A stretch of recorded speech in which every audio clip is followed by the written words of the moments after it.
Quel bonheur de se retrouver au Centre Jardin des Patriotes. Bonheur doublé, parce qu'on est en compagnie de Christine, qui en est la propriétaire et présidente. Bonjour, Christine. Bonjour. C'est vrai que c'est un beau terrain de jeu, là aussi, mais il faut mentionner qu'au moment où on enregistre le reportage, on est en avril. Début d'avril, on ne se découvre pas d'un fil, sauf si on est dans une serre. C'est permis. Alors, au moment de la diffusion, c'est encore plus vert. Ça pousse, ces petites bêtes-là. Oui. Cette période-ci de l'année, ça fait déjà un bout de temps qu'on travaille, là. On travaille pas mal à l'année, Christine? Non, on travaille ici, on commence la production dans les serres en mars. OK. Et puis, on ferme au 31 octobre.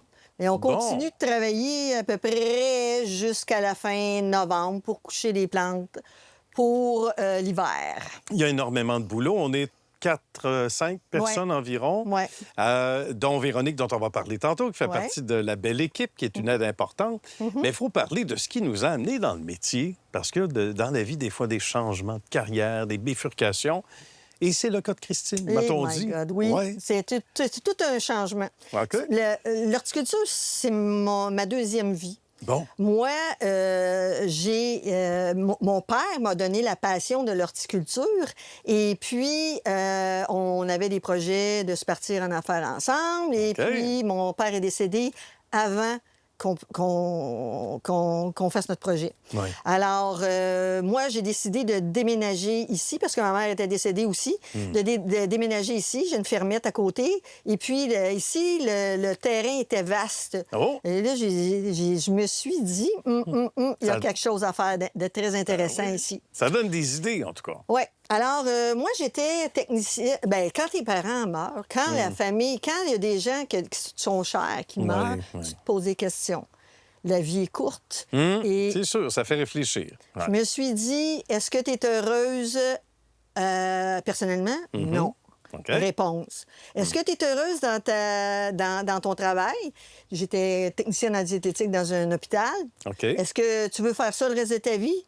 Non. La réponse était claire. C'était non. Ouais. Alors, là, je me suis divorcée. OK. Je me suis inscrite... Voulez-vous divorcer? Oui. Des oui, des non. Hein? Mes enfants avaient 9 et 11 ans. OK. Et puis, je me suis inscrite au DEP à Saint-Hyacinthe, donc 1 an. Bonne Après, le DEC à l'ITA de Saint-Hyacinthe. À la 3e année du DEC, j'ai commencé à faire mon plan d'affaires.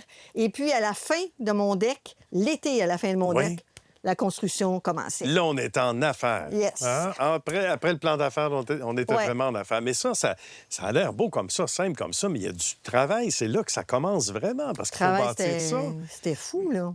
Mais mon plan d'affaires était très bien étoffé. Blindé. J'étais prête à aller voir les institutions financières et tout ça parce qu'il était vraiment très, très bien étoffé. Donc, j'ai pas eu trop de difficultés à avoir les ressources autour de moi. Bien.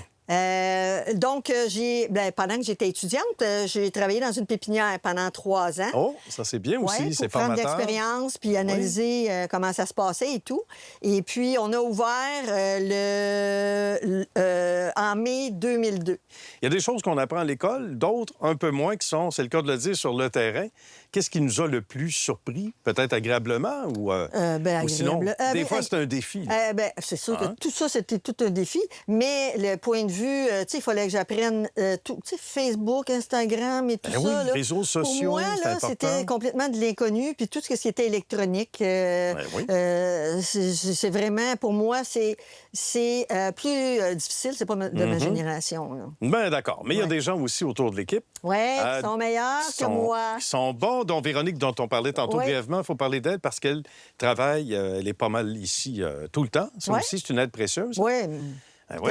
Et les temps forts, à quel moment de l'année on commence à venir faire un petit tour puis venir voir Christine? Surtout, là, on disait mars, là. Oui, c'est genre mois d'avril, 15 avril. À partir du 15 avril, on a pas mal de choses d'arriver. Et puis, début mai, tout est arrivé. Tout est arrivé. Donc, au moment de la diffusion, quand vous regardez ce reportage, c'est parce qu'on est prêt, les portes sont grandes ouvertes et évidemment, la végétation est encore plus majestueuse et plus spectaculaire encore. Qu'est-ce qui revient dans les commentaires, Christine, en conclusion, de ce que l'on aime entendre? Des gens qui viennent ici, qui ne sont pas seulement que de Saint-Ours, charmante municipalité, évidemment. Ici, on a des spécialités comme on fait la production de nos annuels, de certaines vivaces, de certains rosiers, mais surtout, on fait la production d'arbres fruitiers miniatures et colonnaires. Donc, les gens viennent de partout dans le Québec pour ces arbres fruitiers-là. Bonne idée. Ouais. On parle des plantes intérieures aussi, pour ne pas les négliger, parce que ça aussi, à longueur d'année, des fois, on a hâte au printemps, etc. C'est quoi l'idéal? C'est d'aller faire un tour sur le site Web pour savoir d'abord... centrejardindespatriotes.com. OK. Et puis, j'ai la plupart des végétaux sont là. Et puis, les gens m'envoient un courriel pour réserver. Et puis, ils peuvent venir chercher leurs plantes. C'est des annuels quand les risques de gel sont passés. Ici, c'est des vivaces qui ne sont pas forcés en serre. Ils peuvent venir les chercher en mai. C'est bien ça. Puis c'est facile à retenir, hein? Centre Jardin des Patriotes. À partir de la fête des Patriotes, généralement, c'est le bon temps. C'est ce qu'on m'a dit. C'est à peu près ça? Oui.